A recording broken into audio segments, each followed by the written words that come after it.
রাত গভীর হলে ফেনীর সীমান্তে অজানা এক স্তব্ধতা নামে। নদীর কূলে ঝোপঝাড়ের ফাঁকে কখনো কখনো দেখা যায় দূরের আলো জ্বলে নিভে যায়, কখনো ট্রান্সমিটার কলে ধরা পড়ে গোপন সংকেতের ভেসে আসা তরঙ্গ। সামরিক গোয়েন্দারা বলেন, এই নীরবতা অনেক সময় বড় বিপদের পূর্বাভাস দেয়। কিন্তু এই ফেনী তো কেবল একটি জেলা শহর, তাই না? না, এটি বাংলাদেশের চিকেন নেক, একটি ভৌগোলিক শিরদাঁড়া যার উপর নির্ভর করে চট্টগ্রাম বিভাগের নিরাপত্তা, দেশের অর্থনৈতিক প্রাণ সঞ্চার, এমনকি দেশের সার্বভৌমত্ব।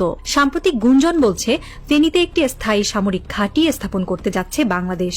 এই ঘোষণাটা এখনো অঘোষিত, কিন্তু রাজনৈতিক ও সামরিক মহলে যেন বাজছে যুদ্ধ প্রস্তুতির দামামা। কিন্তু কেন এই তাড়াহুড়ো? কি এমন ঘটছে ভারত পাকিস্তান সীমান্তে যা ফেনীর বুকে ঘাঁটি স্থাপনকে জরুরি করে তুলেছে?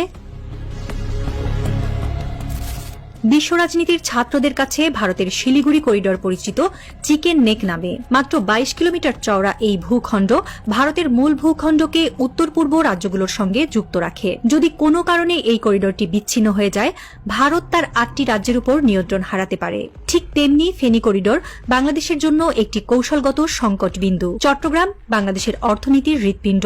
এই ফেনী করিডরের মাধ্যমেই দেশের অন্য অংশের সঙ্গে যুক্ত। শত্রু যদি ফেনী দখল করে নেয়, তাহলে সমুদ্র বন্দর সহ চট্টগ্রাম কার্যত দেশের মূল ভূখণ্ড থেকে বিচ্ছিন্ন হয়ে পড়বে। কৌশলগত বিশ্লেষণে দেখা যায়, শিলিগুড়ি করিডরকে কেন্দ্র করে ভারত বহু বছর ধরে সামরিক আধিপত্য বিস্তারের পরিকল্পনা বাস্তবায়ন করেছে।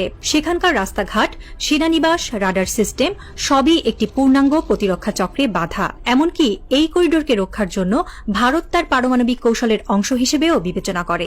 ফেনী করিডরের ক্ষেত্রে বাংলাদেশ এখনও তেমন কোনো সমন্বিত প্রতিরক্ষা কাঠামো গড়ে তুলতে পারেনি। যদিও ভৌগোলিক প্রেক্ষাপটে এটি কোনো অংশেই কম গুরুত্বপূর্ণ নয়, বরং বাংলাদেশের জাতীয় নিরাপত্তা কাঠামোই এটি এক দুর্বল চেইন লিঙ্ক। ফেনী করিডরের দুর্বলতা আরও ভয়াবহ হয়ে উঠতে পারে যদি হাইব্রিড যুদ্ধ বা গ্রে ওয়ারফেয়ার পরিস্থিতি তৈরি হয়, যেখানে সরাসরি যুদ্ধ নয়, বরং সাইবার আক্রমণ, সীমান্তে বিদ্রোহ, নাশকতা বা অর্থনৈতিক অবরোধের মাধ্যমে এলাকা অচল করে দেওয়া হয়। এমন একটি পরিস্থিতিতে ফেনী করিডরের ওপর দ্রুত প্রতিক্রিয়ার সক্ষমতা না থাকলে পুরো পূর্বাঞ্চলের নিরাপত্তা হুমকির মুখে পড়তে পারে।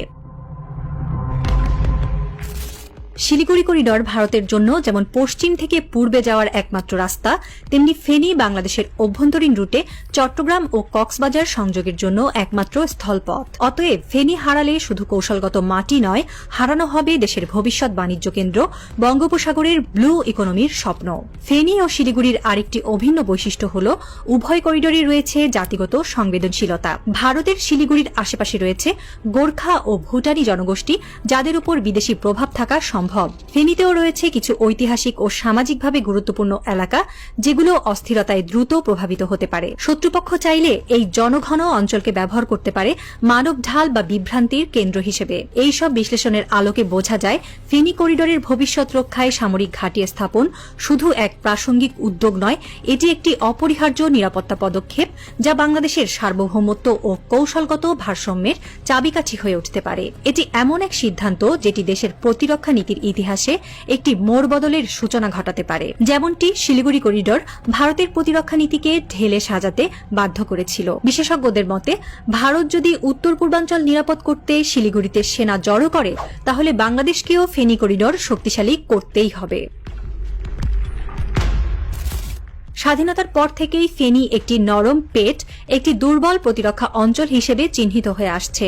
ভারতীয় নেতাদের কিছু উস্কানিমূলক বক্তব্য এবং রাজনৈতিক মহলের কিছু দুঃসাহসিক হুমকি এই ধারণাকে আরও পোক্ত করেছে। ফেনীতে সামরিক ঘাঁটি না থাকায় এই অঞ্চল আক্রমণের ক্ষেত্রে প্রথম টার্গেট হয়ে উঠবে, এটাই আশঙ্কা। চট্টগ্রাম কিংবা কুমিল্লা ক্যান্টনমেন্ট থেকে সেনা পৌঁছাতে যে সময় লাগবে, সেই ফাঁকে শত্রু যদি শক্ত ঘাঁটি গড়ে তোলে, তখন পুনরুদ্ধার হবে রক্তক্ষয়ী দীর্ঘমেয়াদী সংঘাতের সূচনা।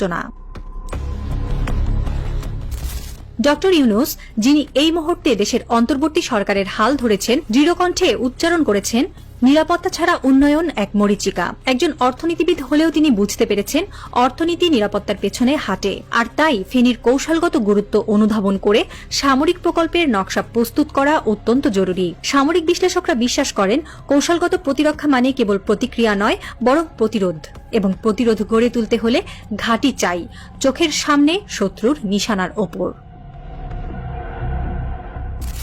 ফেনীতে একটি সামরিক ঘাঁটি মানে সেখানে থাকবে সেনা উপস্থিতি, গোয়েন্দা নজরদারি, রাডার সিস্টেম, দ্রুত মোতায়েনযোগ্য ইউনিট। অর্থাৎ ঘাঁটি শুধু গোলাবারুদের গুদাম নয়, এটা হবে একটি প্রতিরোধক দুর্গ যার উপস্থিতি শত্রুর কৌশলকেই প্রথমে নিঃশেষ করে দেবে। ঘাঁটির আশেপাশে তৈরি হবে নতুন অবকাঠামো, অর্থনৈতিক কর্মকাণ্ড, নিরাপত্তা বেষ্টনী। এটি শুধু প্রতিরক্ষা নয়, স্থানীয় উন্নয়নের সূচনাও।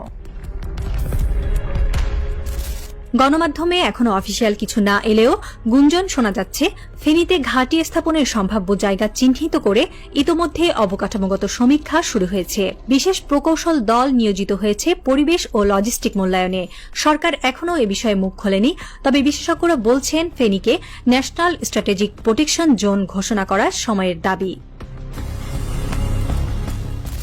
রাতের অন্ধকারে কোনো এক নির্জন হাইওয়েতে ছুটে চলেছে কয়েকটি সাদা রঙের গাড়ি। তাদের গন্তব্য ফেনীর একটি নির্দিষ্ট চত্বর।